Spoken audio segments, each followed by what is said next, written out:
dolore su dolore, perché insomma non ci si aspettano certi tipi di motivazione, però ecco, oggi siamo qua per un altro motivo e quindi vorrei rivolgere sempre in positivo e cercare di guardare diciamo, al lato proattivo del tutto. È il premio di laurea di Coldiretti in memoria di Giulia Cecchettin, l'occasione per Papagino per parlare delle motivazioni della sentenza che ha condannato all'ergastolo Filippo Turetta lo scorso 3 dicembre, non riconoscendo però le aggravanti di stalking e crudeltà.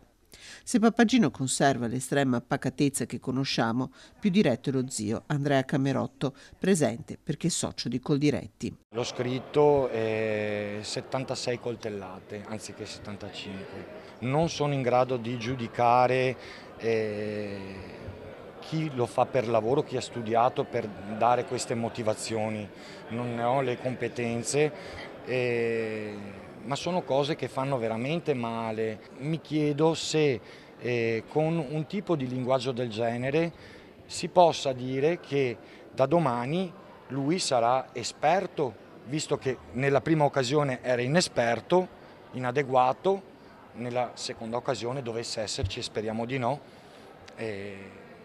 possa essere esperto. La ferita sanguina ancora e se la giustizia prosegue il suo corso, ci sono infatti 45 giorni di tempo perché la difesa o la pubblica accusa possano ricorrere in appello contro la sentenza che altrimenti diventerà definitiva, continua anche il lavoro della Fondazione Giulia Cecchettin, alla quale Papagino sta dedicando ogni energia, sperando dal prossimo anno di portare l'educazione affettiva nelle scuole.